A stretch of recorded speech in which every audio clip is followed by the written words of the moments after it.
নবগ্রাম বলে একটি গ্রাম এখনো আছে, যেই গ্রামে বাঞ্ছারামের একটি লীলা হয়েছিল। যে লীলাটা আপনারা শুনেছেন বৃন্দাবনের জামাই বিনোদ, আর ঠিক ওই গ্রামে মাধব বলে একটি ছেলে ছিল। আর রাধাকুণ্ডের তীরে একটা মেয়ে বসতি করতে, তার নাম মাধবী। মাধবী জন্মের দিনে তার মাকে হারিয়েছিলেন। মাধবীর মায়ের নাম ছিল মালতী, বাবার নাম বঙ্কুদেব। আর সেই বঙ্কুদেব তিনি তার স্ত্রী হারিয়ে যাওয়ার পরে একটি কন্যাকে কোলে নিয়ে কাঁদছে। মালতী, তুমি আমাকে ছেড়ে চলে গেলে, আমি জানতে পারিনি। তুমি তো আমাকে প্রতিটা সময় বলতে, ভগবানের কাছে যখন প্রার্থনা করতে তুমি বলতে না আমি তোমাকে কতখানি ভালোবাসি। গিরিধর, আর কত যে তুমি আমায় দুঃখ দেবে আমি জানি না। আরে কত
মালতী, তুমি না বলেছিলে আমাকে ছেড়ে তুমি কোথাও যাবে না? এই তোমার ভালোবাসা, ভালোবাসা বাঁচতে জানো না মালতী, ভালোবাসা বাঁচতে জানো না। তুমি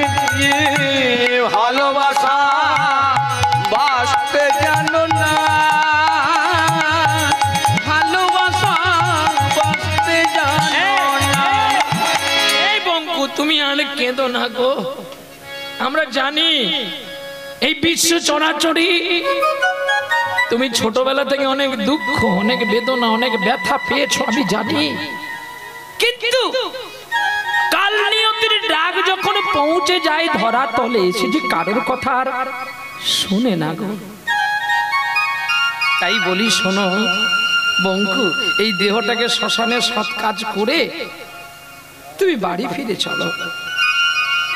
বাহ, সকলের কথা রাখতে মালতীকে নিয়ে শ্মশান ঘাটে গিয়ে সৎকর্ম করে এলেন বাড়িতে। ছোট্ট কন্যা, নাম রাখলো মাধবী। আর মাধবী একটু একটু করে বড় করবে বলে গ্রামের সকল মানুষ চিন্তা করে বঙ্কুকে আবার পুনরায় সংসারী করালো। কারণ সৎ মা এসে ওর সেবা যত্নটা করবে। কিন্তু সেবা যত্নটা গুয়ে ছাই, মানে গালে ছাই দিয়ে দিল। সদা সর্বদাই মাধবীর প্রতি অত্যাচার করত কে? তার সৎ মা। আর মাধবীর পিতা নীরব দৃষ্টিতে শুধু দেখতে থাকতো। কিছু বলার জন্য তার উপায় ছিল না। মাধবীর বাবা শুধু গোবিন্দকে ডাকতো, গো গোপীনাথ, তুমি না বলে গীতাতে অন্তকালে মা মেচ স্মরণ মুক্তা কলবর, মানুষ মৃত্যুর আগেও যদি তোমাকে কেউ স্মরণ করে তুমি নাকি তার কাছে ছুটে আসো। কই আমি তো তোমায় এত করে ডাকি, আমার মালতী চলে গেছে, তবে কেন তুমি আমাকে রেখেছো বলতে পারো? একদিকে কন্যার যন্ত্রণা, আর একদিকে যে আমি আমার মালতীকে আমি ভুলতে পারি না। ওগো বিপদ ভঞ্জন, ওগো হরি, তুমি কেন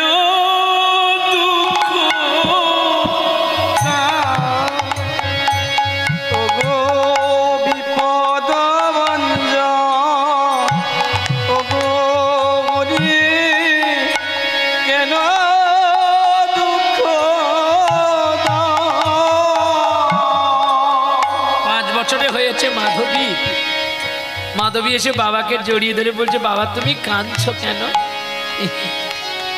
দুঃখের ডালায় আজি সাজালে আরে কি কাঁদাতে চাও কেন?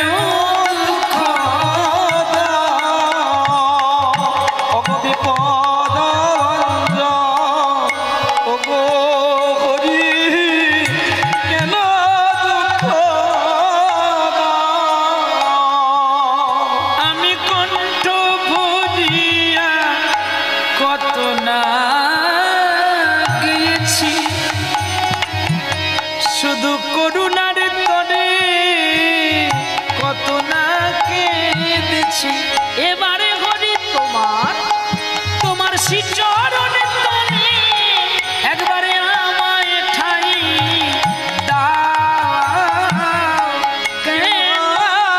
দুঃখ দাও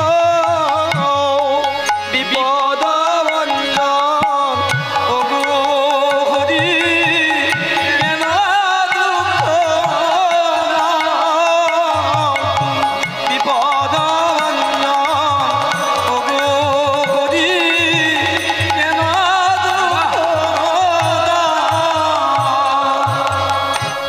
কেন তুমি কাঁদালে বলো, বলো কেন তুমি কাঁদালে বলো।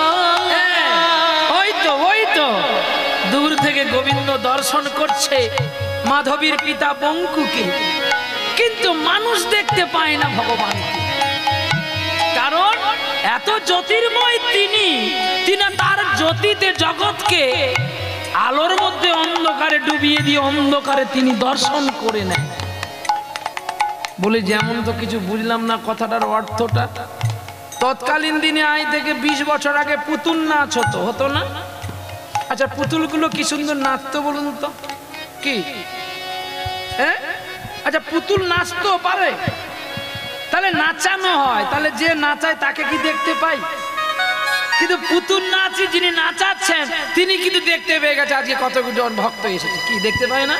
তার একটা কালো পর্দার আড়াল দিয়ে সে ঠিক দেখে নেয় কত ভক্ত এসেছে। হ্যাঁ, আর ভক্ত দেখে পুতুল নাচের বাজিকর তিনি সুন্দর করে পুতুল নাচাতে আরো বেশি ভালোবাসে, কারণ এখান থেকে যদি তার দুটো বায়না হয়। ঠিক তেমনি ঈশ্বর আড়ালে থেকে দেখে ভক্তের কষ্ট দিয়ে, ভক্ত যদি আমাকে না ভোলে তখনই তো আমি তার হয়ে যাই। তাই তো বলেছে যে হয় আমার দাস আমি তারই করি তো সর্বনাশ, তবু যদি সে ছাড়ে না আমার পাশ আমি তখনই হই তার দাসানুদাস। এই যে ঘাটের মোড়া বসে বসে কি হচ্ছে, কাজকর্ম কোনো করতে হবে না? অবাক, বঙ্কু অবাক হয়ে গেছে, বলছে আচ্ছা তুমি তো সারাক্ষণ আমাকে এমনি করে বলো, একটু তুমি স্থির হতে পারো না? আমি কি বলি? যেটা সত্য সেটাই বলি। ধাংড়ি মেয়ে কাজ করার নাম নেই, শুধু পাড়ায় পাড়ায় ঘুরে মরে আর খায়। মাধবী সদাই গোবিন্দকে চিন্তা করে, তুমি আমার মা, তুমি আমার বাবা, তুমি আমার বন্ধু, তুমি আমার ভাই, তুমি আমার সব। দেখতে দেখতে মাধবীর বয়স হয়ে গেছে, মাধবীকে বিয়ে দিতে হবে। এখন পাত্র খোঁজা চলছে, খোঁজ করতে করতে গেল কোথায় না সেই নবগ্রামে একটা ছেলে 4টা চাকরি করে। চাকরিওয়ালা ছেলেকে তো আর বঙ্কু বিয়ে দিতে পারবে না। যেমন আজকে যার বাড়িতে আপনারা এসেছেন তিনার 2টি পুত্র, 2টিই কিন্তু আর্মির চাকরি করে, 2জন ব্যক্তি। ভারত মাতাকে রক্ষা করার জন্য তারা এই ডিউটি পেয়েছে। তাহলে এবারে বলুন, উনারা একটা করে চাকরি করে, কিন্তু আজকে মাধব কিন্তু 4টি চাকরি করে। তাহলে 4টি চাকরি যদি একজন ব্যক্তি করে তাহলে তার দাবি দাওয়াটা কত হওয়া উচিত? কিন্তু মাধবকে শুধু 4টা চাকরি দেখলে হবে না, মাধবকে খুব দেখতেও সুন্দর। মাধব যখন তার মায়ের গর্ভে ছিল তখন তার বাবা মারা গিয়েছে। যতজন সাধুর লীলা আপনারা শুনবেন তারা ব্যথা পেয়েই ভগবানকে পেয়েছে, কেউ সরাসরি সুখে ভগবানকে পায়নি। আপনারা দেখুন কৃষ্ণের প্রিয় বন্ধু যিনি সুদামা, প্রিয় সুদামা, সুদামা সকগণ মেলি। সুদামার বাবা মারা গেছে, মা নিয়ে এলো পাঠশালাতে, সামান্য ছোলাচুরির ন্যায় করে তিনায় কষ্ট পেয়ে তার বন্ধু বিচ্ছেদ হয়ে গেল, কৃষ্ণ দ্বারকায় চলে গেল, আর সখা সুদামা পড়ে থাকলো অবন্তী নগরে। কত যন্ত্রণা, কত লাঞ্ছনার পরে চিপুটি কোনা নিয়ে গিয়েছিল বলে বন্ধুর সঙ্গে সাক্ষাৎ করে সবকিছু পেয়েছিল। কিন্তু এটাই কি সত্য? এটাই কি চিরন্তর? সুদামা যে ভগবানের কাছে কোনোদিন কিছু চায় না, তাই আমাদেরকে চাইতে নেই। চাইলে কম পাবি, না চাইলে বেশি পাবি।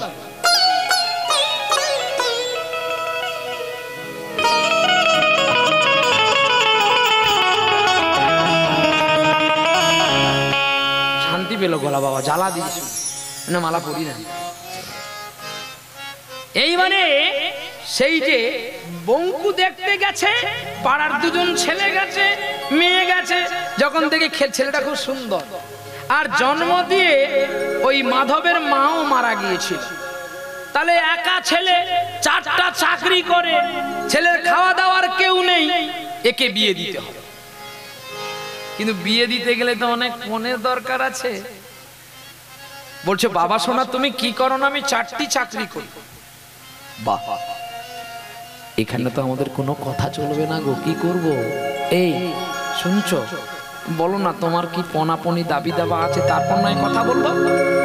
যখন বললো গ্রামের মানুষ, বলছে বাবা তুমি 4টি চাকরি করো মানে তো আমরা তো পারবো না আমার মেয়েকে তোমাদের কোলে তুলে দিতে, তো কিন্তু তুমি যদি একটু মন খুলে বলো তোমার কোনো আশা প্রাপ্তি যোগ আছে কিনা। এক কথায় ছেলেটা বলে দিল আমার কোনো আশা নেই, কিন্তু আমাকে নিয়ে তোমাদের মেয়ে চলতে পারবে কিনা দেখো।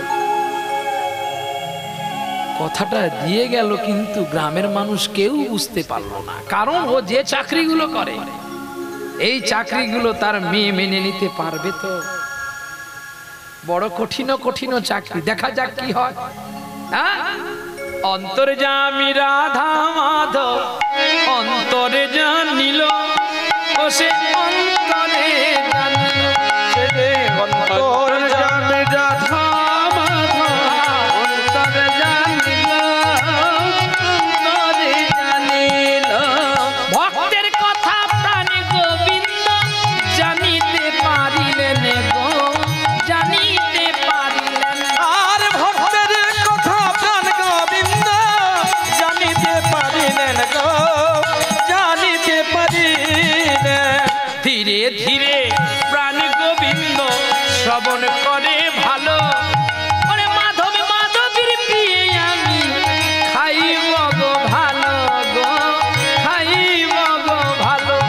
এই যে মাধবের বিয়েতে আমি খাইব ভালো গো, খাইব ভালো। রাধা রানী ডাকি আমার কয়ে প্রাণনাথ, আজি কহেন প্রাণনাথ, সকল কাজ ফেলি চলো গোরাই, যাই বসে হাত দেব, যাই বসে হাত। আমার মাধব মাধবীর বিয়ে হবে, দেখিব নয়ন ভরে, প্রাণানন্দে সেবা করিব মাধবের দুয়ারে। ও মাধবের দুয়ারে, আর প্রাণ ভরে সেবা করিব মাধবের দুয়ারে গো, মাধবের দুয়ারে। রাই বলে তোমার আর খাওয়ার জায়গা নাই, তুমি সেখানে বিয়ে বাড়িতে খেতে যাবে, বিয়ে বাড়িতে মাছ মাংস। চুপ চুপ। আচ্ছা, বিয়ে বাড়িতে মাছ মাংস হবে এমন কোন কোথাও লেখা আছে? এই দেখুন সিদ্ধান্তগুলো আমরা কেমন ভুল করি। আচ্ছা, কালকের সকালবেলা একটা কাজ করতে পারবেন আপনারা? তাহলে আমি বলবো, নালে বলবো না। যদি করতে পারবেন বলেন, তাহলে আমি কিন্তু বলবো, নালে আমি বলার দরকার নেই, আমি লীলায় চলে যাব। পারবেন কেউ একজন করতে? হ্যাঁ, আচ্ছা। কালকে আপনারা এখানে একটু আলু সেদ্ধ অন্ন করবেন, বুঝতে পারছেন তো কথাগুলো? আলু সেদ্ধ অন্ন করে, নালে আমার যে গাড়িটা দাঁড়িয়ে আছে ওই গাড়িটা করে আপনারা একটু সুন্দরবনে চলে যান, সেখানে গিয়ে রয়্যাল বেঙ্গল টাইগারকে ডেকে দুটো ভাত খাইয়ে দিয়ে আসবেন। পারবেন কেউ? সকল এখানে হাসে কোন? হ্যাঁ, কায়দা আছে। মানুষের মতো রাক্ষস আর পৃথিবীতে কোনো প্রাণী নাই। বলে কেন? না, মানুষ সব খায়। শালা যে বাঘের খাবার খায়, সে কোনোদিন বাঘকেও যে খেয়ে নেবে না, এটা কি আর ভাবতে অবাক আছে? তার মানে দেখুন, বাঘ কখনো আলু সেদ্ধ ভাত খাবে না, এটা মানুষের খাওয়া। আর বাঘের খাওয়ার মাংস, এখন বাঘের খাওয়ার যদি মানুষ খায় তাহলে বাঘ মারা যাবে নাকি বাঘ বেঁচে থাকবে? ভুল বললাম না তো? তাহলে বিয়ে ঘরে আগে কোনটা হবে? আগে এটার অ্যারেঞ্জমেন্ট হচ্ছে, কিন্তু আসল বিয়ে আমাদের ঘরে হয় না বলে তাই এত মারামারি, দাঙ্গা হানা, কাটাকাটি। আর স্বামীকে ছেড়ে দিয়ে পতি পালিয়ে যায়, বা পতিকে ছেড়ে নারী পালিয়ে যায়, বা নারীকে ছেড়ে তার স্বামী পালিয়ে যায়। এরকম তো ঘটছে। কেন? না তার ব্রাহ্মণ বৈষ্ণব আসলো না, ষোড়শাদ্ধ পড়লো না, পালকিতে নিয়ে গেল না, তাহলে কেন? এখন শুধু একটা জিনিস থাকলেই বিয়ে ঘরটা ফুল পাক্কা হয়ে যাবে, শুধু রিচার্জটা থাকলে মোবাইলে, আর কাউকে দরকার নেই। হ্যাঁ, রিচার্জ থাকলে হ্যালো বলছে, তুমি কোথায়? না আমি তো এখানে। না আমি যে তোমার জন্য দাঁড়িয়ে আছি। না আমি জানি বাবা মা দুজনে গান শুনতে যাবে আর আমি পড়ার নেশা করে বসে থাকবো, কিন্তু মা গেছে বাবা যায়নি, দুয়ারে বসে বসে চা খাচ্ছে। না আরে তুমি তো বাবাকে বলবে, বাবা এখনই জীবন বিজ্ঞানের ক্লাস আছে, পরশুদিন পরীক্ষা, স্যার ডেকেছে বলে তো বইটা নিয়ে সাইকেলটা নিয়ে তুমি বেরিয়ে আসবে, আর আমি তো দাঁড়িয়ে আছি বাজারের কাছে। ঠিক যখন বেরিয়ে আসলাম, বাবা জিজ্ঞাসা করতে কোথায় যাবি মা? বলছে বাবা স্যার এক্ষুনি ফোন করেছে, জীবন বিজ্ঞানের ক্লাসটা নেবে, পরশুদিন তো জীবন বিজ্ঞান আছে, তাই ডেকেছি যখন আমি একটু যাই, আর তুমি না একটু হরিনাম শুনতে চলে যাও। বলছে তাহলে চলে যাবো। এই বলে বাবা তো জানে না এত কিছু, যে কতটা জুলাপির প্যাঁচ আছে ভেতরে। এখন বাবা পাঠিয়ে দিল, আর মেয়ে চলে গেল। বলছে কি গো তুমি মোটর বাইক তোমার কোথায়? বলে আরে পরে বলছি, চলো আগে তোমাকে একটু দাগ দিই আমি শিবের কাছে। যেমন আপনারা ওই ভুবনেশ্বরে শিবের ষাঁড় ছাড়তে গেলে একটু দাগ দেওয়া হয় না তার কোটি দেশে ত্রিশূল দিয়ে, ঠিক তেমনি আগে তোমাকে একটু দাগ দিই তারপরে হবে। এইবারে দাগ দিল কি? সিঁদুর। তাও আবার সিঁদুর কেনার তেমনটা কিছু নাই, কোনো মন্দিরে হচ্ছে কি শ্মশানে হচ্ছে কি গোভাগাড়ে হচ্ছে তাও জানি না। যাক মোটামুটিটা হলো। হওয়ার পরে বলছে তোমার মোটর সাইকেল? বলে আরে মোটর সাইকেল যদি নাই বলি তুমি কি আমাকে বিয়ে করবে? তা তুমি কি করো? আমি ওই একটু পাকার ঘরে কাজ করি, সকালবেলা উঠি একটু টানি, আবার সন্ধ্যাবেলা একটু টেনে নিই। আমি যদি এরকম করে টানি আমায় কাদের বাড়ি নিয়ে দেবে? ওই জন্য তোমাকে আমি ছল করে ভুলিয়ে নিয়েছি।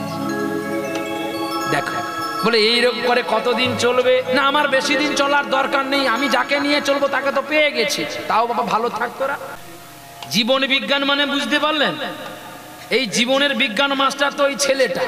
তোমাকে নিয়ে তো আমি জীবনটা কাটাবো, তাহলে আমার বলার তো ভুল নেই। সত্যি তো জীবন বিজ্ঞান চলছে। ভগবান মঙ্গল করুন, সকলে ভালো থাকুন, কিন্তু অসাবধানে আবার পিছলে পায়ে পড়ো না, কারণ কেদো তো কেদো আর হেড়কো তো হেড়কো হয়ে গেছে। নিতাই গৌর হরি বল। চলো জয় নিতাই জয় গৌর। এইবারে বলতে বলতে এখন বিয়ের সব কথাবার্তা হয়ে গেছে, বিয়ে হয়ে গেল, আর কন্যাও শ্বশুর বাড়ি আসলো।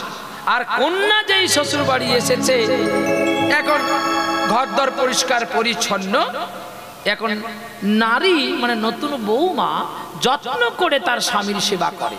আর ও তো তার নারী মানে স্ত্রী যে কেমন সেবা করতে হয়, এমন স্ত্রী পাওয়া বড় ভাগ্যের ব্যাপার। আপনি হিসাব করে দেখবেন, প্রতিটা ঘরে যদি স্বামী কোনো কাজ করে এসে বলে একটু জল দাও না গো, তাদের প্রতি উত্তরে উত্তর হবে জলটাই গড়িয়ে খেতে জানো না? এমন কি কাজ করে চলে এসেছ?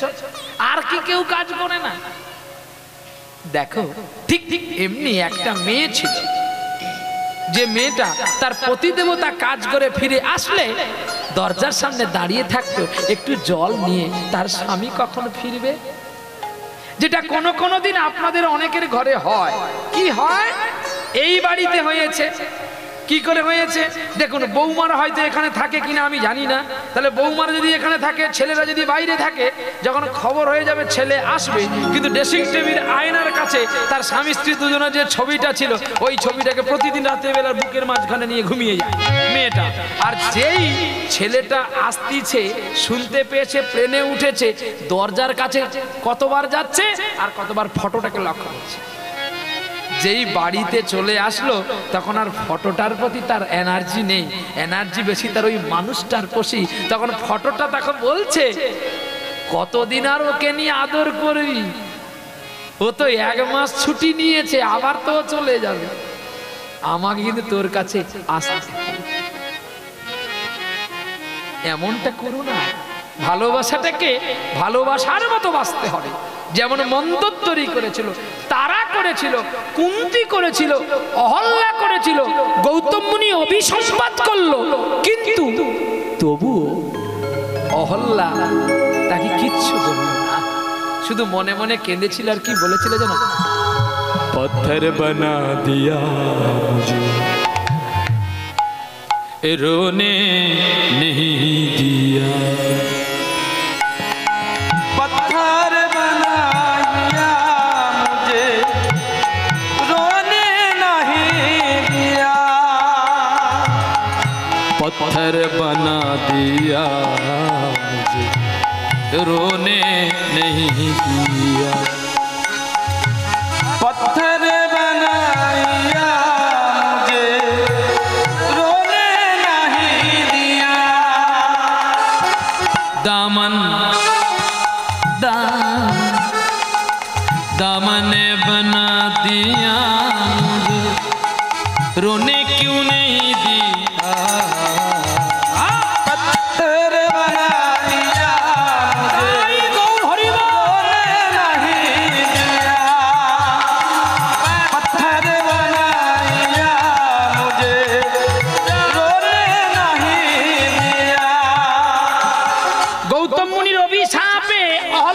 পাষাণ হয়েছিল কিন্তু প্রতিনিন্দা করেছে। শুধু আরো একটা দিক লক্ষ্য করো, ত্রেতা যুগে রামচন্দ্রের স্ত্রী জানকী, মানে জানি সীতা, সীতা দেবী, তিনি যখন পঞ্চম মাস গর্ভবতী ছিল, রামচন্দ্র যখন লক্ষণকে দিয়ে পঞ্চবটির বনে ফেলেছিল, ছেড়ে দিয়েছিল, তখন কি রামচন্দ্রের নিন্দা জানকী দেবী একবারও করেছিল? আজকের ঘরে ঘরে কিন্তু দেখুন স্বামী নিন্দা নারীরা করে। তাহলে স্বামী কেন বেশি দিন লাস্টিং করবে বলতে পারো? যার স্ত্রী ভালো হয় তার স্বামী ভালো হয়, যার স্ত্রী ভালো হয় না তার স্বামী বেশি দিন লাস্টিং করে না। এটা আমার কথা নয়, ডক্টর এপিজে আব্দুল কালামের কথা। নারীকে ভালো হতে হবে, নারী ভালো হলেই তার স্বামী ভালো হবে, এটা আলবাদ সত্য। কেমন? আরে দড়ি যদি ভালো না থাকে, গরু তো যার তার বাগানে ঢুকে পড়ে। কি দড়ি যদি তোমার শক্ত থাকে, গরু কি ছিঁড়ে যেতে পারবে? বোঝাতে পারলাম? তাহলে নারীকে ভালো হতে হবে, নারী থেকে পৃথিবী সৃষ্টি, আবার নারী হতে এই পৃথিবী ধ্বংস হবে।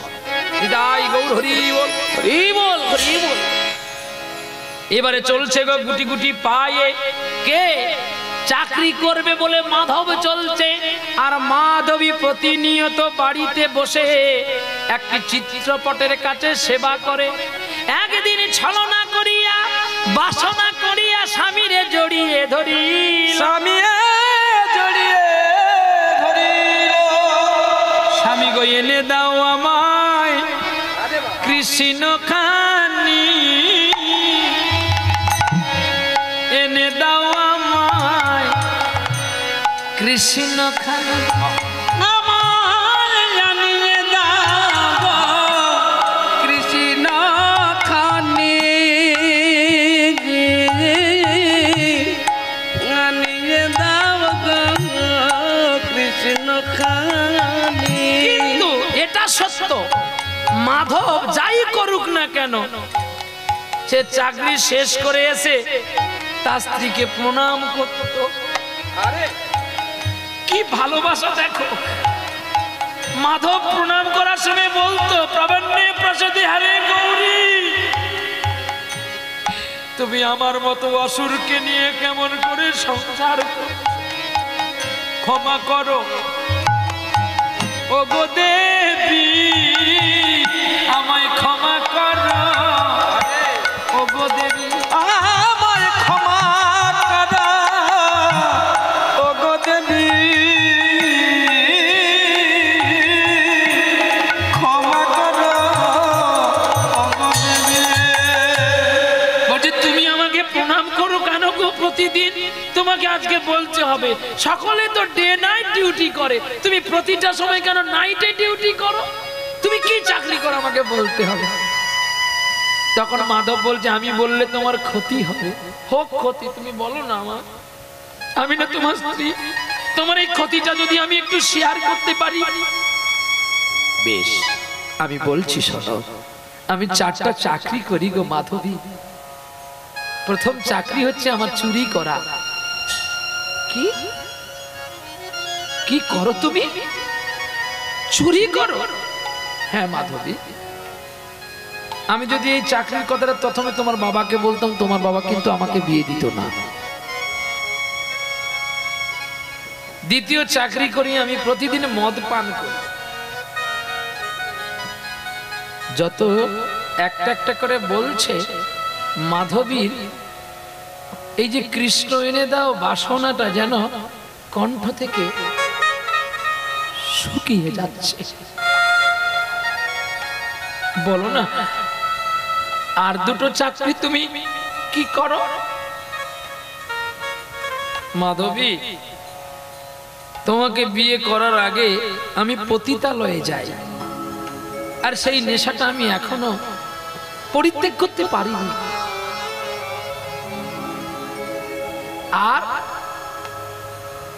আর আমি শুধু তোমার কাছে ছাড়া আর প্রতিটা মানুষের কাছে মিথ্যা কথা বলে বেড়াই। এই 4টি চাকরি আমি করি মাধবী। আহা, অবাক হয়ে গেল মাধবী। আমি জানি তুমি আর আমাকে ভালোবাসবে না, কারণ তোমার কাছে আমি ঘৃণ্য চেয়েও ঘৃণ্য। সঙ্গে সঙ্গে মাধবী মাধবকে জড়িয়ে ধরে কি বলছে জানো? গঙ্গার জলে তো বাহ কত ময়লা ভেসে যায়, গঙ্গা কি কখনো অপবিত্র হয়? তবে আমি যদি তোমাকে ভালোবেসে থাকি, আমি তোমাকে একদিন মহান মানুষ করে তুলব। কিন্তু আজকের দিনে যে আমাকে তোমার কথা শুনতে হবে, কি কথা একটু বলতে পারো? বলছি শোনো, তুমি আমাকে একটা কৃষ্ণ মূর্তি এনে দাও না গো।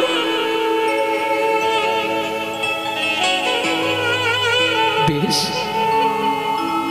আমি একটা কৃষ্ণ মূর্তি এনে দিলে যদি তুমি আমাকে ভালো পথে আনতে পারো,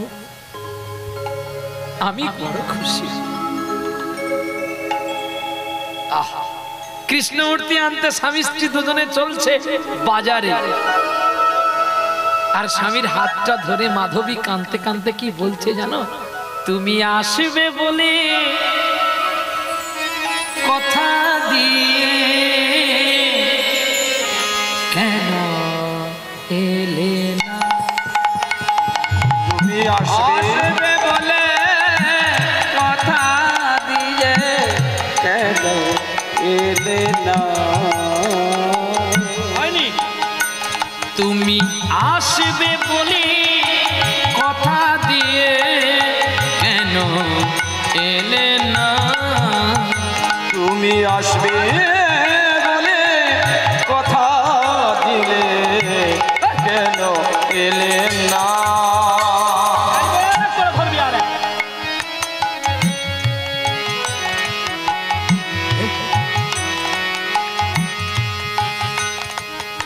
তুমি আসবে বলে কথা দিয়ে কেন এলে না? তুমি বাঁশরিতে সুর শোনালে কেন দেখা দিলে না? আসবে বলে কথা দিয়ে কেন এলে না? তুমি আসবে বলে কথা দিলে কেন এলে না? বাঁশরিতে সুর শোনালে কেন কেন দেখা দিলে না? তুমি বাঁশরিতে সুর শোনালে, বাঁশরিতে সুর শোনালে কেন দেখা দিলে না? তুমি আসবে বলে কথা দিলে কেন এলে না? তুমি আসবে বলে কথা দিলে কেন এলে না? আকাশে বাতাসে খুঁজে বেড়াই সারা তোমার নামের গন্ধ, নিরাকারে লীলা করো যে তুমি করুণার বান্ধ। তোমার সুরের ঘরে আতরেতে কেন জ্বালাও প্রেমের বাতি? তোমার সুরের ঘরে আতরেতে কেন জ্বালাও প্রেমের বাতি? ভালোবাসা দিয়ে এলে না, কেন এলে না? কেন এলে না? তুমি আসবে বলে কথা দিলে কেন এলে না? তুমি আসবে বলে কথা দিলে কেন এলে না? সাকারেতে তুমি ওগো প্রাণনা করে যাও কত লীলা, নিরাকারে তুমি বসিয়া বসিয়া করে যাও কত খেলা, করে যাও কত খেলা। কে জানে তোমার মহিমা তত্ত্ব, কে জানে তব লীলা। আকাশে বাতাসে সকল জীবেতে করে যাও তুমি খেলা। আজ মানব চিত্তে রচিত প্রহ্লাদ, মানব চিত্তে রচিত প্রহ্লাদ, কেঁদে ভাসে শুধু জানি। বেলা যায় বেলা যায় বেলা যায় বেলা যায়, তুমি আসবে বলে কথা তাই গৌর হরি বল হরি বল। দিলে না, তুমি আসবে বলে কথা দিলে, কেন এলে না তুমি? তুমি বাঁশরিতে সুর শুনালে কেন দেখা দিলে না? তুমি বাঁশরিতে সুর শুনালে কেন দেখা দিলে না? তুমি আসবে বলে কথা দিয়ে, কেন এলে না তুমি? আসবে বলে কথা দিলে, কেন এলে না? কেন এলে না? কেন এলে না?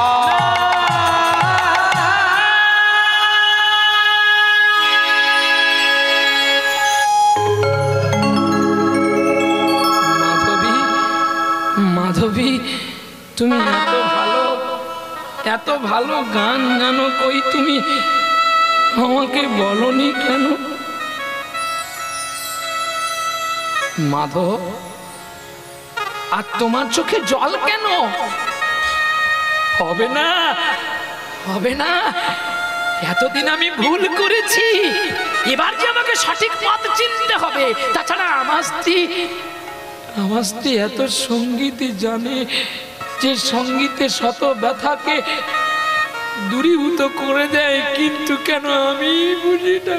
মাধবী, তুমি জানো আমি যতই করি আর চুরি করতে যাব না।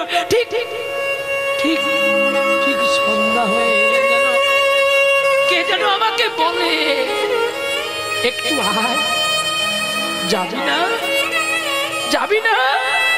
তাই আমি ছুটে যাই। তুমি পারবে, তুমি পারবে আমাকে ওই জায়গা থেকে সরিয়ে আনতে? মাধবী, চলো চলো, আমি তোমাকে কৃষ্ণ আর রাধা দুটোই কিনে দেবো, চলো। দোকানে গিয়ে রাধা কৃষ্ণ মিলিত তনুকে কিনলেন, আর কিনে নিয়ে এসে এ তো জানে না কিভাবে প্রতিষ্ঠা করতে হয়, চোখের জল দিয়ে তাকে অবগাহিত করে বসিয়েছে সিংহাসনে, সুন্দর করে সাজিয়েছে, নিজে হাতে পুষ্প দিয়ে মালা গাঁথে আর রাধা গোবিন্দকে পরিয়ে দেয়, আর মনের দুঃখের কথা জানায়। একদা সময় পাড়ায় এক বাড়িতে সদ্গুরু এসেছে, আর গুরু দেখতে সকলে চলছে। মাধবী মাধবকে বলছে, চলো না গুরু দেখতে যাব। তাই নাকি, চলো। এবার মাধবকে সঙ্গে নিয়ে গুরু দেখতে চলছে, আর মাধবী কি বলছে জানো? জয় জয় শ্রী গুরু প্রেম কলপতরু। আরে বাহ, আজ জয় জয় শ্রী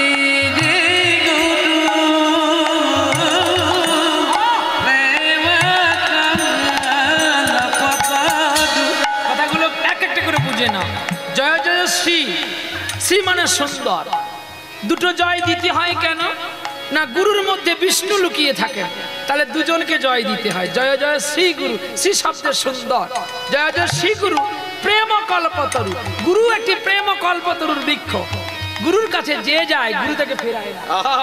তার প্রমাণ, ওরে রাজার গুরু দ্রোণাচার্য ছিল, একলব্যকে শিক্ষা নাহি দিল তত্ত্ব।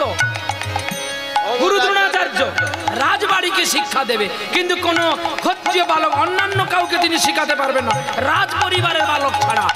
কিন্তু একলব্য যখন গিয়েছে তাকে তো যুদ্ধ শেখায়নি, তাই একলব্য তো প্রতিজ্ঞা করেছিল আমি যদি তোমাকে ভালোবেসে থাকি আমি কাছে থেকে কল্পতরু পাবো, কাছে থেকে কল্পতরু আমি কাছে থেকে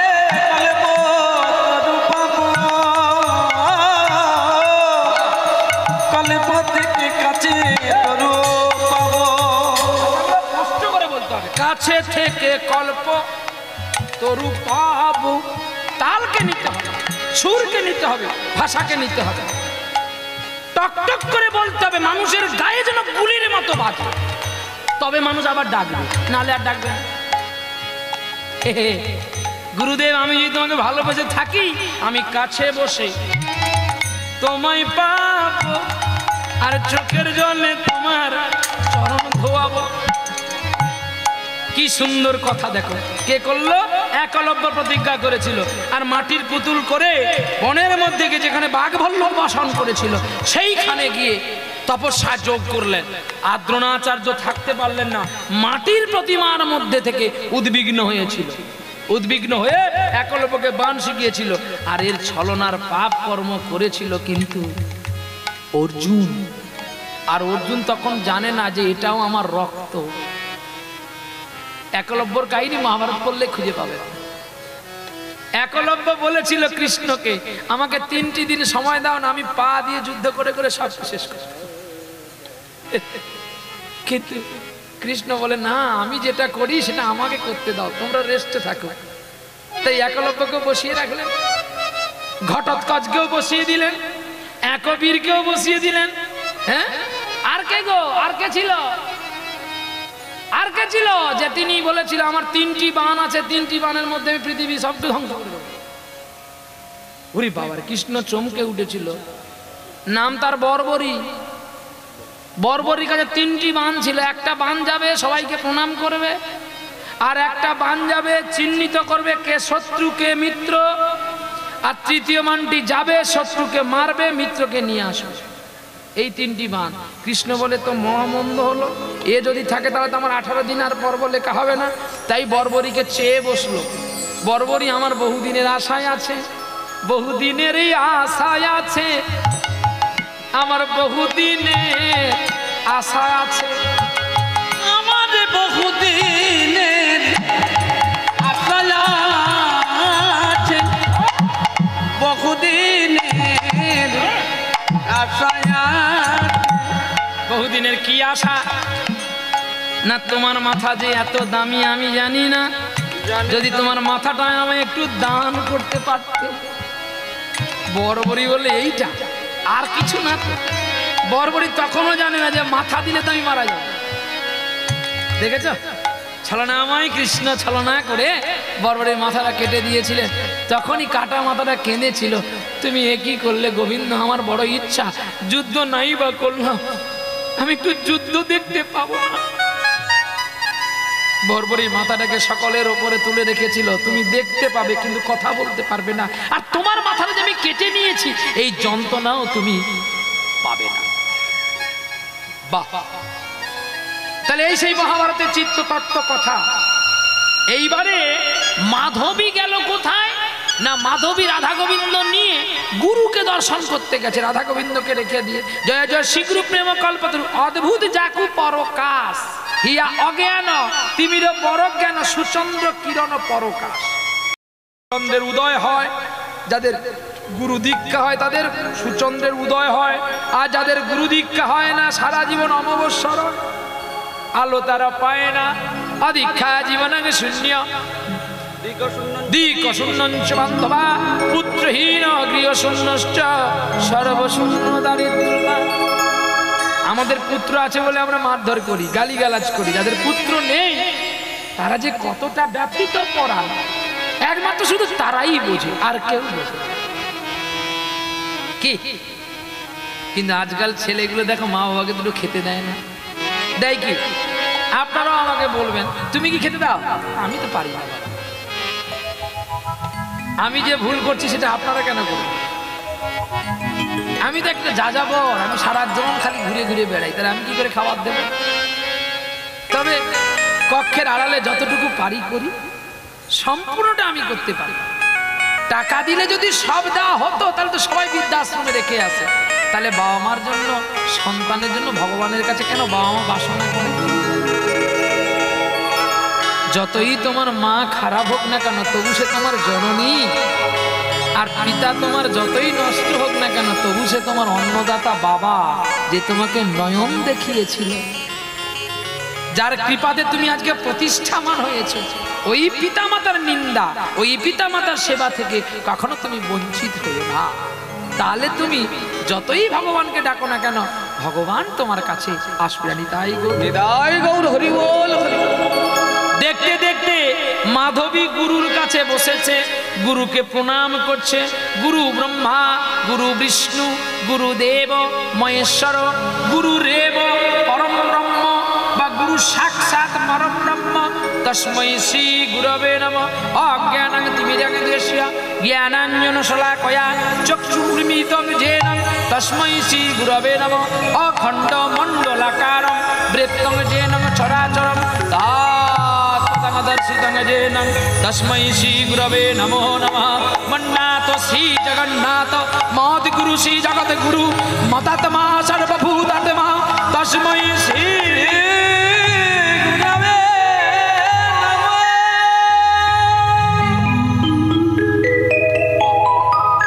গুরু আত্মা, গুরু প্রাণ, গুরু চিত্ত সার করে আজকে মাধব মাধবী বসেছে।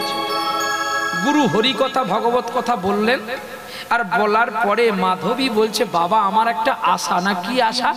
না যদি আপনি একটু কৃপা করে কাল সকাল বেলায় আমার বাড়িতে একটু চরণ ধুলি দেন, আমি খুব উপকার পাবো বাবা। বলছে, মা রে, আমি তো আর তোর বাড়ি জানি না, তুই যদি সকাল বেলায় এসে আমাকে নিয়ে যাস, আমি না হয় তোর বাড়ি যাব। মাধবী বলছে, ঠিক আছে বাবা, আমি ভোরে এসে আমি আপনাকে নিয়ে যাব। মাধব মাধবী বাড়ি চলে গেল।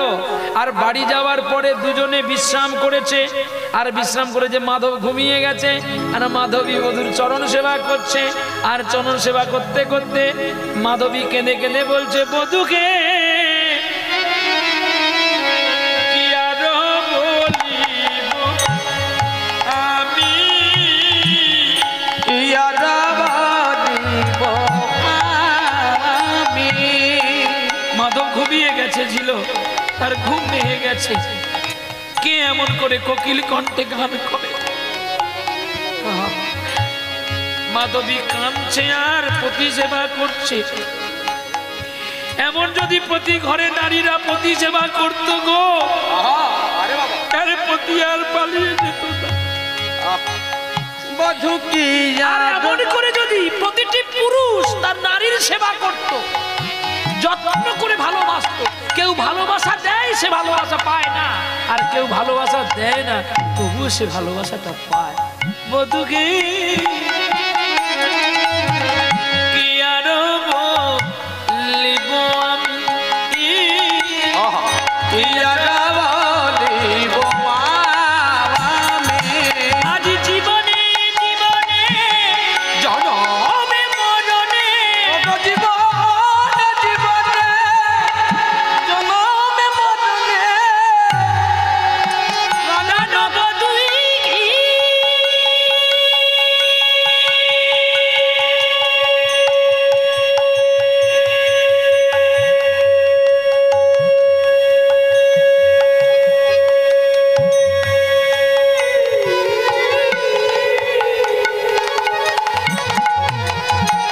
আমার জীবনে জীবনে জনমে মরণে প্রাণনাথ হইও তুমি গো, প্রাণনাথ হইও তুমি। পদটি লিখেছিল চণ্ডীদাস ঠাকুর, আর পদকর্তা কেঁদে কেঁদে চণ্ডীদাস রজকিনী রামীর চরণ ধরে কেঁদেছিল। জানেন,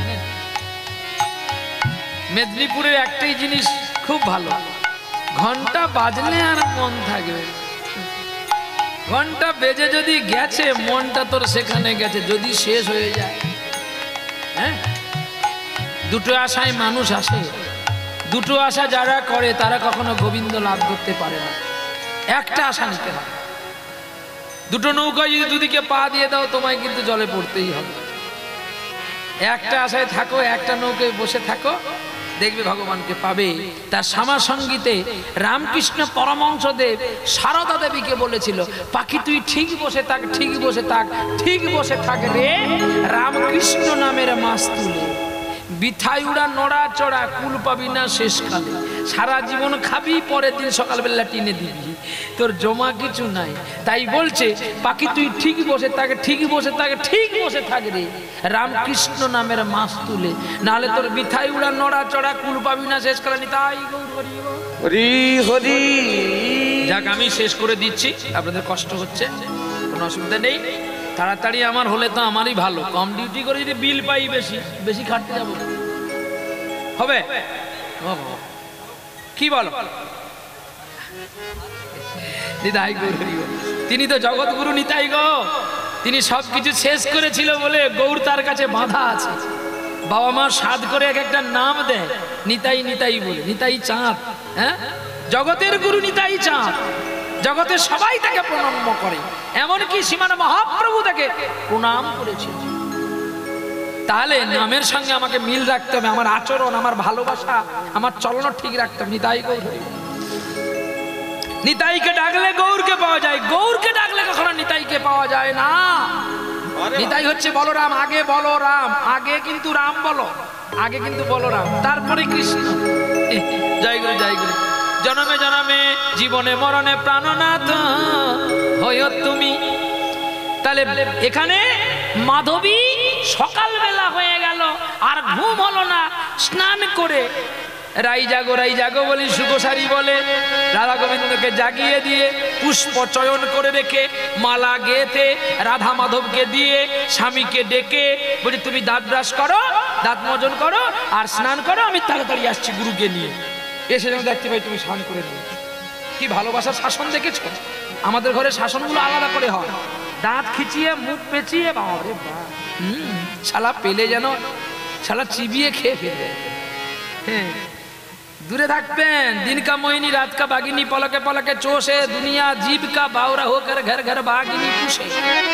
আমরা বাগিনী পুষেছি, তাই এখানে কীর্তন সম্রাট যিনি সুমন ভট্টাচার্য বলেছে, দারুণ সংসারে চরিত্র দেখিয়া ওরানে লাগিছে, দারুণ সংসারে চরিত্র দেখিয়া ওরানে লাগিছে, সাপের নিচে সুতিয়া রয়েছি, সাপের নিচে সুতিয়া রয়েছি, জানি না কখন কি যে হয় আমার, জানি না কখন কি যে হয়। কাল সাপের নিচে সুতিয়া রয়েছে, কাল সাপের নিচে সুতিয়া রয়েছে, জানি না কখন কি যে হয় মনে, জানি না কখন কি যে হয়। পিপিলিকার দেখো পালক গজায়, ইচ্ছায় উড়িবার করে, পিপিলিকার দেখো পালক গজায়, ইচ্ছায় মরিবার করে। ওরে জ্বলন্ত অনল দেখিয়া পতঙ্গ, জ্বলন্ত অনল দেখিয়া পতঙ্গ, ইচ্ছায় পুড়িয়া সে মরে, পতঙ্গ ইচ্ছায় পুড়িয়া সেজন মরে। এমন দশা আমার গেল, আজ যেমন দশায় আমার হলো, ওরে পতঙ্গের মতো আমার মরণ হয় রে, এমন দশা আমার গেল। আর পতঙ্গের মতো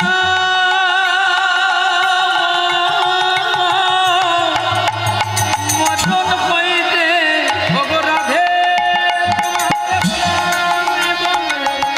আমার দশা এমনি হইতে, ওগো জয় রাধে শ্রী রাধে, আজ আমার দশা এমনি হইতে, ওগো কৃষ্ণ তোমার হলো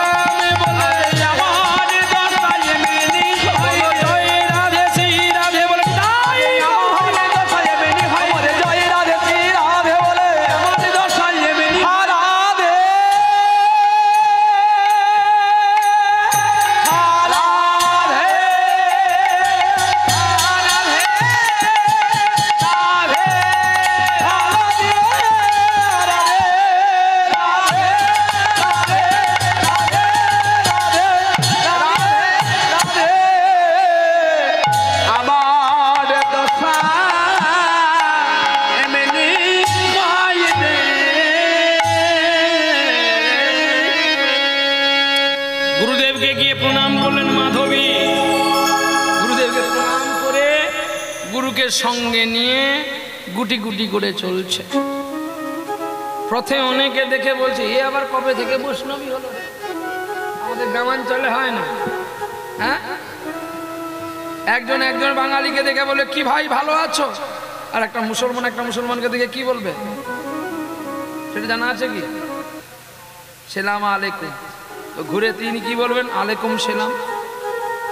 হ্যাঁ, তাহলে তারা প্রতিটা কথায় আল্লাহকে ডাকছে, আর তুমি কি বলছো ভাই ভালো আছো?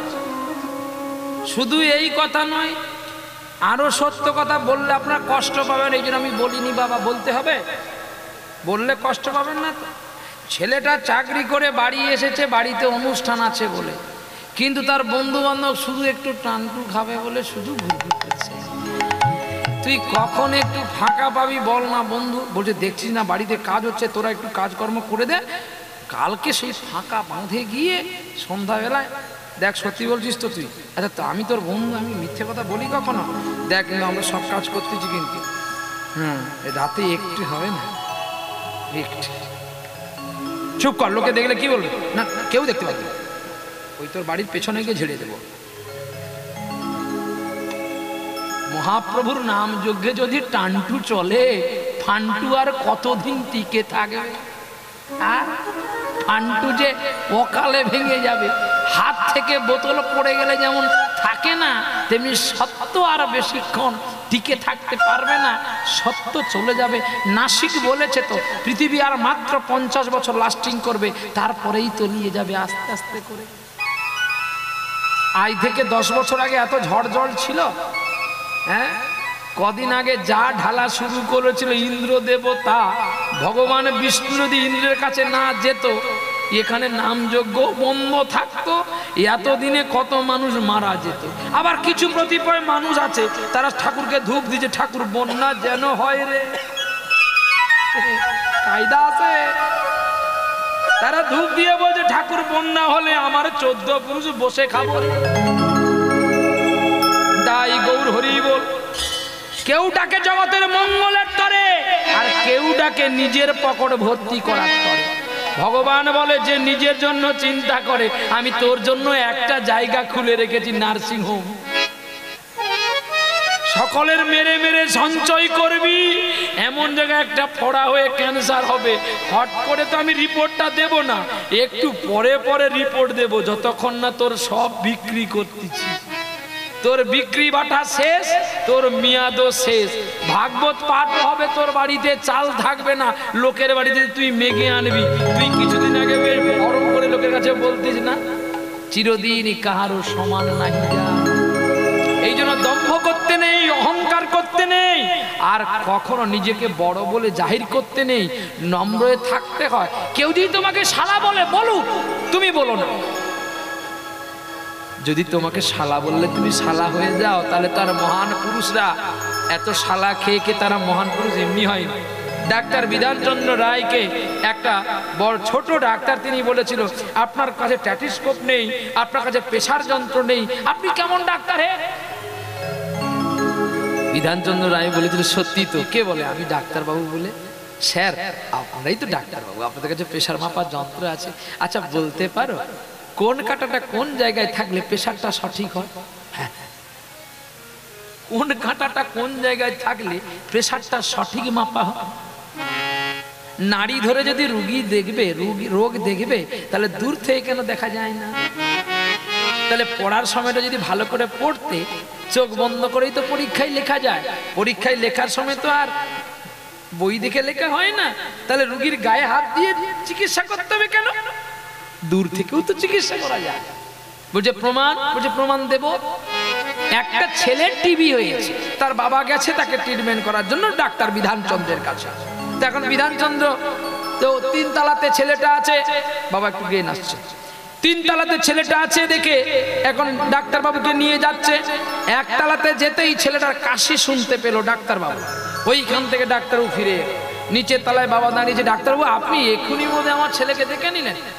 বলে না, আমি তোমার ছেলেকে দেখতে হবে না, আমি বলে দিচ্ছি শোনো, এই প্রেসক্রিপশন লিখে দিচ্ছি, এই ঔষধগুলো এনে দাও, আর তোমার ছেলের টিবি হয়নি। সে কি?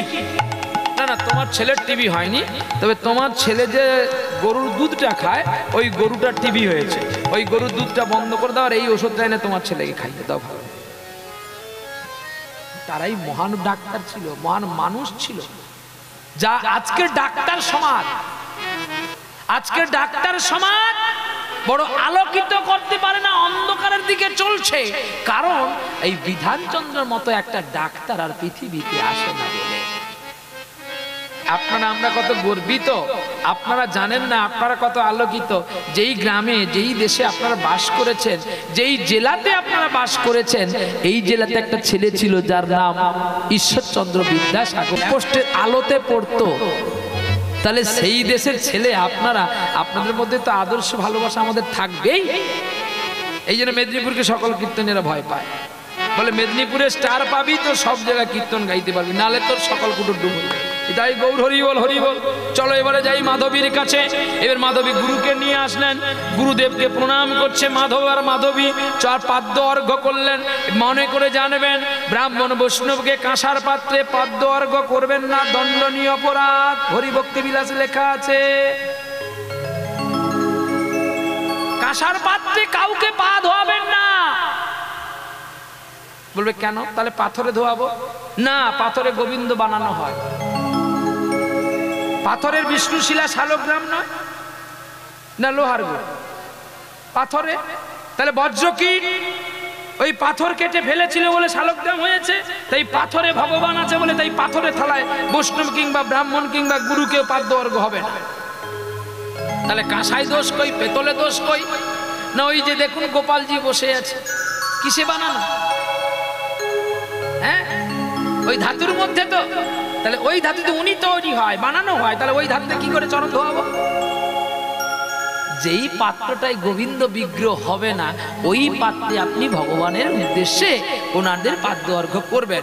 আর ওই পাদ্য অর্ঘ্য পাত্রে গুছিয়ে রাখতে হবে, ওই পাত্র খাওয়া হবে না। আর ওই পাত্রে গুরুদেবের খেতে দেওয়া হবে না। গুরুদেব পাদ্য অর্ঘ্য পাত্র আলাদা হবে আর ভোজন পাত্র আলাদা হবে। বাবা কে এত দেখে বলো তো?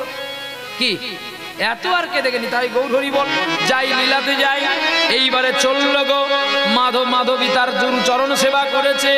আর মাধবকে জিজ্ঞাসা করছে গুরুদেব, বাবা তুমি কি করো গো? ছেলে এখন বলছে, আমি চারটা চাকরি করি, আমি চারটি চাকরি করি গো, আমি চারটি চাকরি করি গো, আমি চারটি চাকরি করি আমি।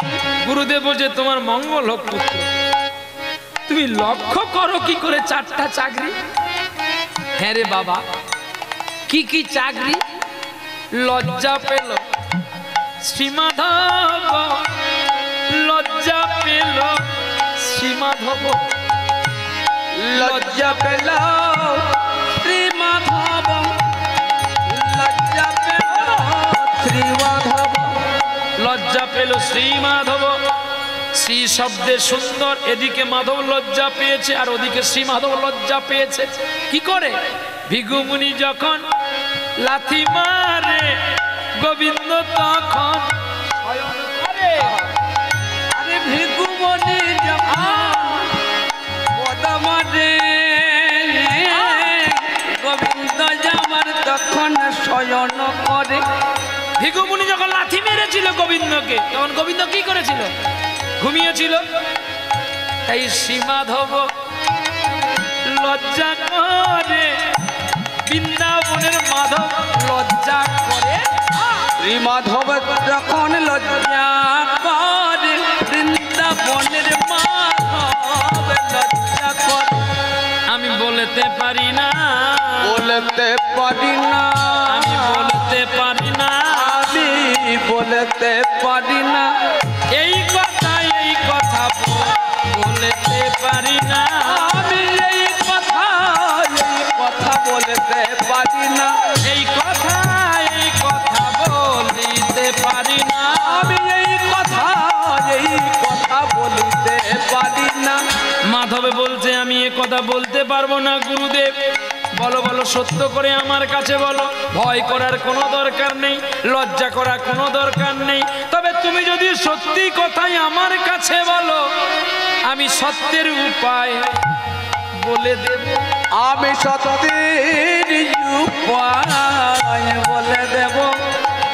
তোমায় মুক্তি করে দিয়ে যাব, সত্যের উপায় দিয়ে যাব। আমি মুক্তি করে তোমায় দিয়ে যাব, সত্যের উপায় বলে যাব। আমি কি করে বলি গুরুদেব? বলো বলো, আমি তোমাকে বলছি তো, আমি তোমায় কিচ্ছু বলবো না। কিন্তু তুমি যদি আমার কাছে সত্য কথাগুলো বলো, মানে তুমি যা যা করো, আমি তোমাকে সত্যের উপায় বলে যাবো, যাতে তুমি একদিনে বড় হতে পারো। গুরুদেব, আমি চুরি করি, চুরি করি। তুমি চুরি করো? গুরুদেব, সন্তান দোষী হয়ে যায় মায়ের জন্য, বাবার জন্য। যার মা বাবা থাকে না, সে ছেলে কি ভালো হবে? আমি জন্ম থেকে কোনোদিন একটু মায়ের স্নেহ পাইনি গো। তাই আজ আমি চোর হয়ে গেছি। বেশ, তুমি যখন আমার কাছে সত্য স্বীকার করলে, আমি বড় খুশি হলাম। বলো তুমি আর তিনটি কি কি করো? গুরুদেব, আমি পতিতালয়ে যাই, স্ত্রী আমি রাখি ঘরে, নীতি যাই পতিতার ঘরে। আহা, আরে স্ত্রী আমি রাখি রাখি ঘরে, নিতই নিতই যাই পতিতার ঘরে। মানে যাদের কোনো ঠিক নেই চলা। আহারে কি সুন্দর কথা! দেখো, বিনাটা দিয়ে রাখো, বিনাটা। প্রতিনিধি যাই আমি, ওই পতিতার ঘরে যাই গো। বাহ! তবে তোমার একটা জিনিস আমার খুব ভালো লাগছে, অনেকে গোপন করে থাকে। তুমি যে আমার কাছে সত্যগুলো বলছো, এর বিধান আমি তোমাকে দিয়ে যাবো। তুমি একদিন বড় হবে। বলো আর দুটো চাকরি কি আছে? না, নীতি নীতি চুরি করি, তার সঙ্গে মদ্য পান করি। আমি নীতি নীতি করি চুরি, তার সঙ্গে মদ্য পান করি। আর প্রতি কথায় মিথ্যা কথা বলি গো। ওগো তার সঙ্গে মিথ্যা কথা বলি। মিথ্যা ছাড়া সত্যি বলি না, সত্যি বললে আমার চুরি হবে না। বাহ! মিথ্যা ছাড়া সত্য বলি না, সত্য বললে চুরি হবে না। এই লীলাটা শিখেছিলাম ভাদ্র মাসেতে, এই ভাদ্রেতে লীলা শিখেছিলাম। আমার বাবার একজন ছাত্র, তিনি বাবার কাছে গান শিখেছিলেন। তিনার কাছে গিয়ে আমি ঝড় বৃষ্টিতে গিয়ে আমি শুনেছিলাম পালাটা, আর বলেছিল তুমি বলে দাও আমাকে কোথায় কোথায় আছে, আমি একটু দেখে নেবো। না, তুই গাইবি যা। আমার বাবার কাছে তিনি শিখলেন, আর আমার গুরু তিনি হলেন। দেখো, একদিকে আমি তার গুরুপুত্র, আর একদিকে উনি আমার গুরু। যার কাছে এক অক্ষর পাপি, তাকে তুমি গুরু বলে জানবে, তাকে মানুষ বলে জানবে না গো। হে গুরুদেব, তুমি যেথায় থাকো, তুমি আমায় কৃপা করো। তোমার কিঞ্চিত বর্ণনা বলি, আজকে কত ভক্ত শুনতে পায়। বলছে নীতি নীতি চুরি করি, তৎসঙ্গে মদ্য পান করি, আর মিথ্যা কথা সদাই বলে বেড়াই গো। আমি মিথ্যা কথা সদাই বলে আর মিথ্যা কথা সদাই বলে গো, মিথ্যা কথা সদাই বলে। ভগবান তোর মঙ্গল করবে, ভগবান তোর বিপাক করবে। ভগবান তোরে মঙ্গল করবে, ভগবান তোরে মঙ্গল করবে। তবে তোর ভগবান মঙ্গল করবে তখন এই 4টা চাকরির একটা চাকরি আমাকে তোকে দিতে হবে। যদি তুই আমাকে দিস ওই চাকরি আর তোর করা হবে না। তার মানে তুই যে চাকরিটা আমাকে দিবি ওই চাকরি আর তোর করা হবে না বা বলা হবে না। নিমন্ত্রণ সমবেত শুধু কৃষ্ণ অনুরাগী গৌর ভগবত ভক্তবৃন্দ যিনারা এসেছেন, যিনারা আসবেন বলে মনে উদ্দেশ্য করেছেন, সকলে গোবিন্দের প্রসাদ পেয়ে যাবেন। নিতাই গৌর হরি বল। কেউ অভুক্ত অবস্থায় থাকবেন না, কেউ অভুক্ত হয়ে যাবেন না, সকলে গোবিন্দের প্রসাদ পেয়ে যাবেন। নিতাই গৌর, নিতাই গৌর, নিতাই গৌর। চলো এইবারে বলছে যে কথাটা তুই আমাকে দিবি সত্যটা সেটা তোর করা হবে না। মাধব চিন্তা করে বলছে চুরি তো দেওয়া যাবে না। চুরি গুরুকে দেওয়া যাবে? গুরুকে কি পতিতালয় দেওয়া যাবে? গুরুকে তো মদ খাওয়াতে পারবো? তাহলে গুরুদেবকে মিথ্যা কথাটা দিয়ে দিই। গুরুদেব আপনাকে আমি মিথ্যা কথা বললাম, তাহলে তুই বল আর কোনোদিন মিথ্যা কথা বলবি না। না গুরুদেব, কিন্তু মিথ্যা কথা যদি না বলি আমার মরণ যে হবে না। তুই যতই সত্য কথা বলবি তোর কাছে কাছে আমি থাকবো। কেমন তোর মৃত্যু হয় দেখি? তোকে মারতে আসলে তো আগে আমাকে মারতে হবে, তারপরে তোর মৃত্যু হবে। না গুরুদেব ঠিক কথা বলেছে। এই বলে গুরুদেব চলে গেলেন। আর পরদিন মাধব চুরি করতে যাচ্ছে, গোবিন্দকে প্রণাম করছে। প্রতিদিন কালীকে প্রণাম করে, আজকে গোবিন্দকে প্রণাম করছে। আর প্রণাম করে কি বলছে জানো? ভজসী বৃন্দাবন চন্দরে মনসী নন্দদু লালরে। ভজসী বৃন্দাবন চন্দরে মনসী নন্দদুলালরে। এদিকে মা কালী বসে বসে কাঁদছে, আর শিব ঠাকুর বলছে কি গো তুমি কাঁদছো কেন? কাঁদবো না, এতদিন পরে আমার ছেলেটার সুমতি হয়েছে, আমাকে ছেড়ে তোমার পতির পতিকে প্রণাম করেছে।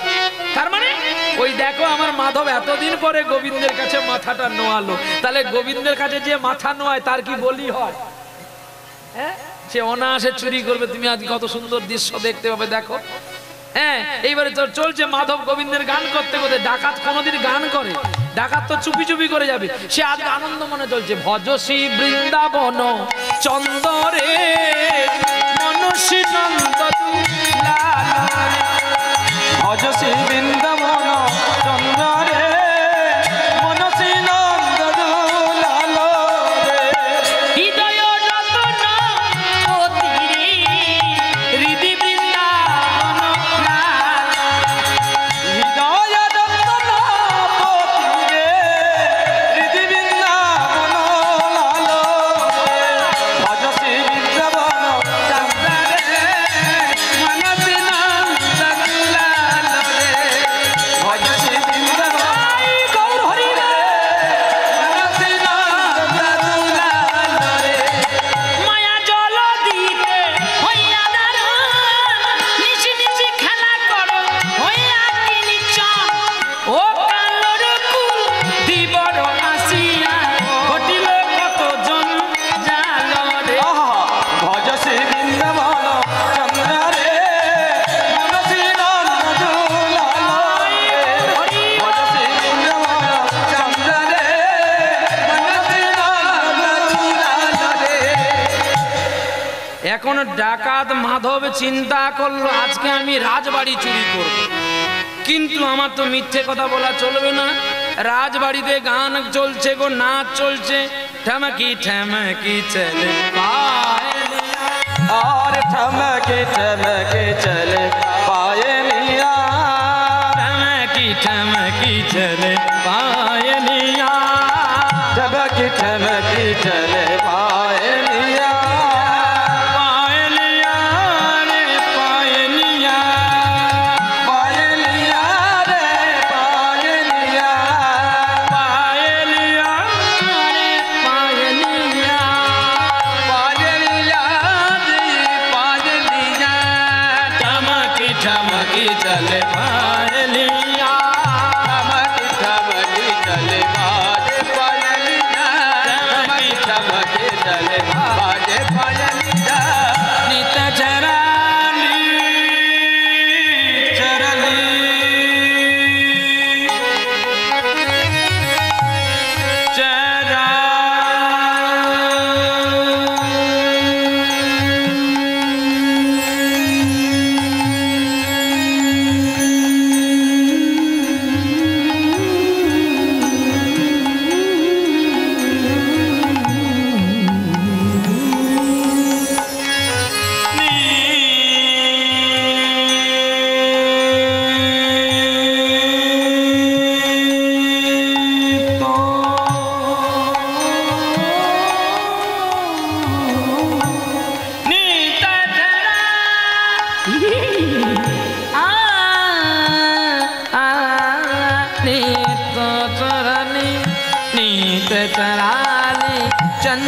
चमकिया टूटे दुलाली और के चली जा और कलिया नमक लाला अरे कलिया नंद किनारा टूटे दुलाली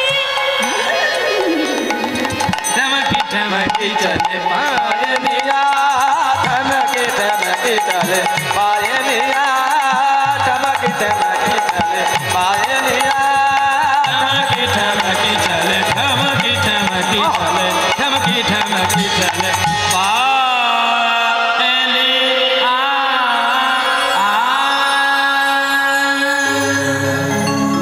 साधु साधु साधु সকলে করতালি করলো আর চুপ করে গেল নীরব হয়ে গেল স্বভাব ভঙ্গ হয়ে গেল যে যার চলে গেল কাজে বাড়ি চলে গেল আর অমনি মাধব মাথায় পাকড়ি বেঁধে গেছে রাজবাড়ি চুরি করবে দ্বারপাল দাঁড়িয়ে আছে অনুমতি ছাড়া তো ভেতরে ঢুকতে দেবে না বলে ভাই তুই কে না আমি চোর দ্বারপাল বলে কেউ যদি চোর হয় সে কি বলবে আমি চোর দ্বারপাল ভাবলো শালা নিচ্ছ বদ্ধ পাগলটা কত পাগল রাজবাড়িতে নাচ গানের শেষে খাওয়ারের জন্য যায় ये बेटा বোধহয় খাবারের জন্য আছে যা যা চুরি করবি যা মরবি যা ভেতরে যা দেখো গুরু কৃপা কেমন দেখো এখন যেই বলেছে চুরি হবে চুরি করতে যাবে কিন্তু গুরু বলেছে কি তুই মিথ্যা কথা কখনো বলতে পাবি না এখন সত্য বলতে ও ভেতরে ঢুকে গেছে এখন প্রতিদিন চুরি করে এক ভরি দু ভরি সোনা পায় আজকে রাজবাড়িতে গিয়ে যখন দেখে সোনা দেখে তার মাথা ঘুরে গেছে ঠাকুর এক বস্তা নিলেই আর আমার জন্মের দুঃখ যাবে আমি আর কোনোদিন চুরি করতে আসবো না আমি যা আজকে একটা পলিথিন বস্তায় করে বা চটের বস্তায় করে ভরে নিয়ে আমি পালিয়ে যাব এই বলে তিনি কি করেছে বস্তার মধ্যে ভরে বস্তার মুখটা বেঁধে বস্তা মাথায় তুলে চলছে গো আহা আর গোবিন্দের গুণগান গাইতে গাইতে চলছে বলে তুই কে ওখানে যাচ্ছিস বলে আরে আমি তো চোর বলে তুই চোর বলে হ্যাঁ আমি চোর আমার নাম মাধব ডাকাত দ্বারপাল বলছে ভালো করে দেখি তুই মাধব কিনা এখন রাতের অন্ধকারে তো চেনা যায় না এখন দ্বারপাল বলছে যদি আমি ওকে আটক করতে যাই তাহলে ওর কাছে কিন্তু অস্ত্র আছে আমাকে মেরিয়ে দেবে নামটা যখন বলেছে তো তুই যা নাম যখন বলেছে কালকে সকালে রাজা তোকে ধরবে যা এই বলে দ্বারপাল তাকে ছেড়ে দিল সকাল বেলায় যখন খোঁজ পড়ে রাজবাড়িতে সোনা দানা নাই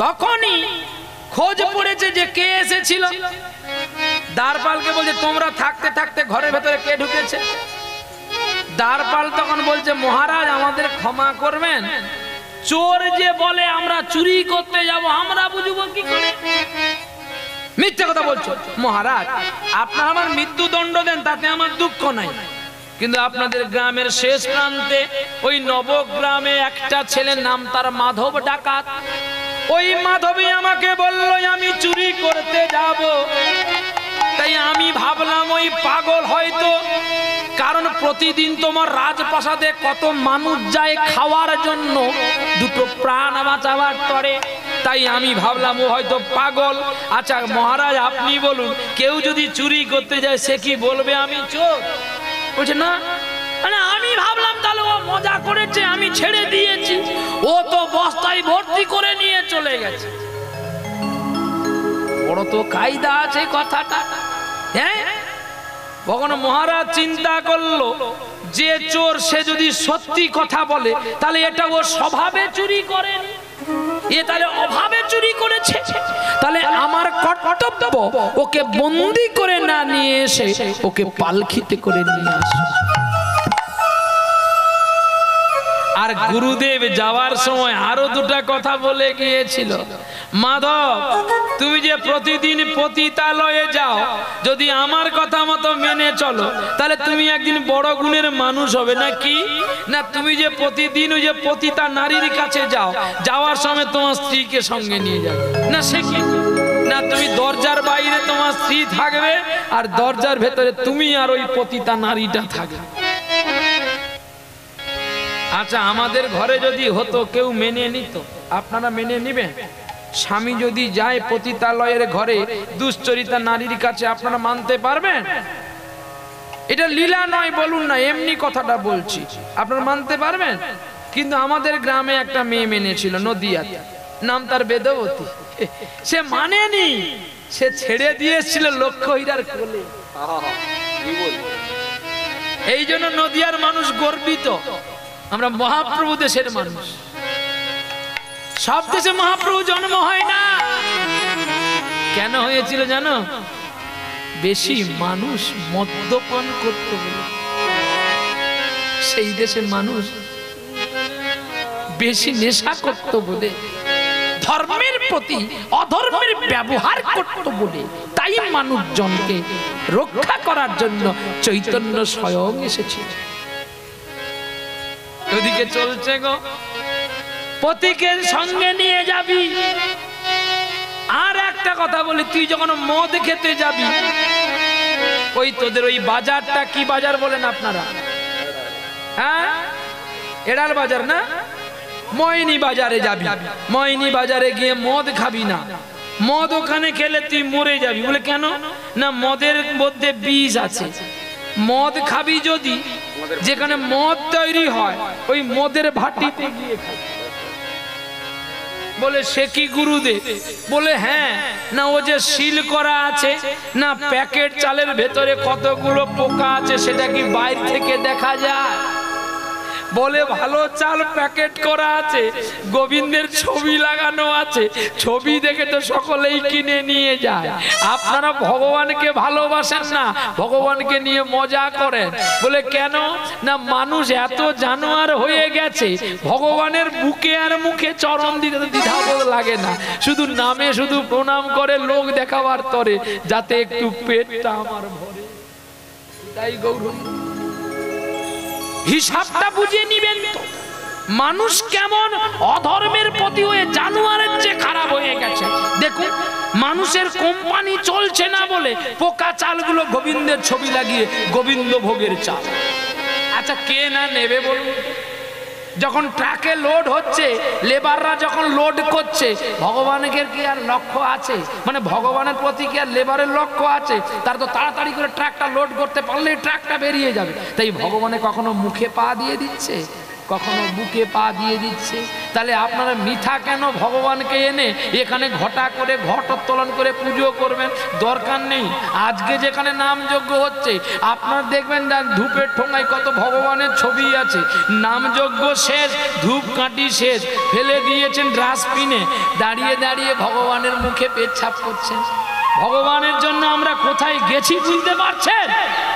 এই জন্য বলি না আমি কাশ্মীরি আপেল, অন্ধের আপেল নয়, টিকিট লাগিয়ে বিক্রি করতে হবে। সত্য কথা বলি, আমাকে নিয়ে অনেক মানুষ সমালোচনা করে, কাছে এসে বলুক না একটু। ভগবানকে যদি ভালোবাসবি, ভালো করে বাসবি। শালা বাপ মাকে খেতে দিস না, ঘটা করে গ্রাম খাওয়াচ্ছিস তুই, তোর লজ্জা করে না? এতজনের মৃত্যু হয়, তোর হয় না? হ্যাঁ, শালা আসল ভগবানের পুজো পায় না, বাগান ভর্তি ঠাকুর। এতে কি তোর আসল দেবতা খুশি হবে?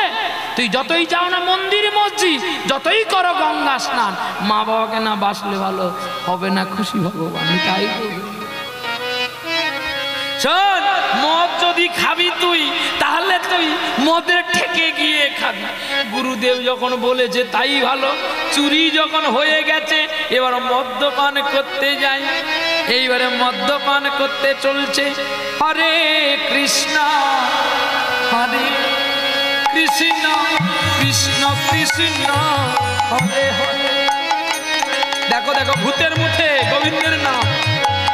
হরে রাম হরে রাম রাম হরে হরে, হরে কৃষ্ণ হরে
কৃষ্ণ কৃষ্ণ হরে হরে হরে রাম হরে রাম রাম রাম হরে হরে কৃষ্ণ কৃষ্ণ হরে হরে রাম রাম হরে হরে নিতাই গৌর হরি বল। কৃষ্ণ কৃষ্ণ কৃষ্ণ হরে ভূমিকা উঠলেন, দেখলো মদ তৈরি হচ্ছে। মদের ভাটিতে পৌঁছে গেছে মাধব, আর মাধব পৌঁছে গিয়ে দেখছে মদ তৈরি হচ্ছে, সুরা তৈরি হচ্ছে। বাহ, দেখতে পেল মাধব কি জানো, কতদিনের গুড়গুলো পচে পোকা হয়ে গেছে, যেগুলো দেখে মাধবের ঘৃণা পৌঁছে গেছে। এগুলো খেলেই তো আমি আগেই মারা যাব, তাহলে কি এইগুলো আমাকে শিল করে বাজারে বিক্রি করে এইগুলোই খেলে বুঝি আমার বুক জ্বালা করে ওঠে। না না না গুরুদেব, তুমি আমার নয়ন খুলে দিয়েছ, আর আমি মদ খাবো না, আর আমি খাবো না, আমি এবারে পালিয়ে যাব। মদের ভাটি থেকে কাঁদতে কাঁদতে ছুটছে কে জানো মাধব, মাধবী, মাধবী, মাধবী, মাধবী গো, তুমি যদি গুরুর কাছে আমাকে না নিয়ে যেতে, আমি জানতে পারতাম না, আমি জানতে পারতাম না এত কিছু। মাধবীর হাতটি ধরে মাধব চলছে, গুরুদেবের কথা মতো নয়, আরেকবার পতিতালয়ে যাই। আমি তো আর যাব না, আমি জানি, কিন্তু গুরু বাক্য তো মানতে হবে। যাই, এর মধ্যে কতটা সত্য লুকিয়ে আছে, কি লুকিয়ে আছে আমি দেখব। আর গুরুদেবের কথা মেনে মাধবীর হাতটা ধরে যেতে যেতে কিন্তু সকাল হয়ে এসেছে। দেখে যেই মেয়েটার কাছে প্রতিদিন যায় মাধব, ওই মেয়েটা কিন্তু বাস্তবে তো পেন সেজে থাকে গো, তাই ওকে দেখতেই এত ভালো লাগে। কিন্তু মাধবীর চেয়ে তো এই মেয়েটা দেখতে ভালো নয়। আর দেখো না, আর দেখো না মাধবী, আমি কি যে ভুল করেছি, যেটা তোমাকে আমি আর বোঝাতে পারবো। আর দেখো না, আর দেখো না সেই মধুনা বিদায় বেলায়, যে কথা মনে আসে কেন তারে ভুলে যাওয়া।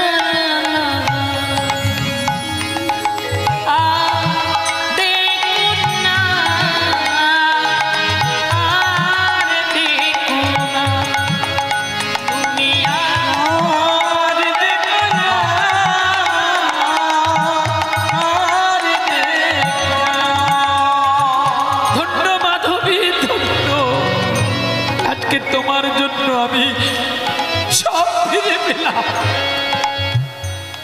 তোমার কাছে আমি প্রতিনিয়ত আসতাম না। সাজেরি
দাঁড়া না, মাধব পালিয়ে যাচ্ছে আর মাধবী বলছে মাধব এই কি আমার কৃষ্ণ নামের ফল গো ওগো প্রাণনাথ এই কি আমার কৃষ্ণ নামের ফল এখানে মিলন করলাম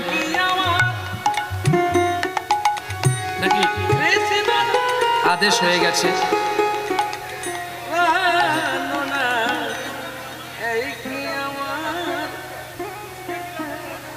যাই তাই এখন মাধব পালিয়ে যাচ্ছে আর তিনি আসবেন না এখন মাধবী ছুটে গিয়ে মাধবকে জড়িয়ে ধরে বলছে এই কি আমার কৃষ্ণ নাম ভজন করার ফল যে তুমি আমাকে ছেড়ে চলে যাবে এই বলে মাধব আর মাধবী রাধা গোবিন্দকে নিয়ে হরিদ্বারে পৌঁছে গেলেন ভক্তের সঙ্গে ভগবানের মিলন হইল সবাই মিলে এবার হরি হরি হরি হরে কৃষ্ণ কৃষ্ণ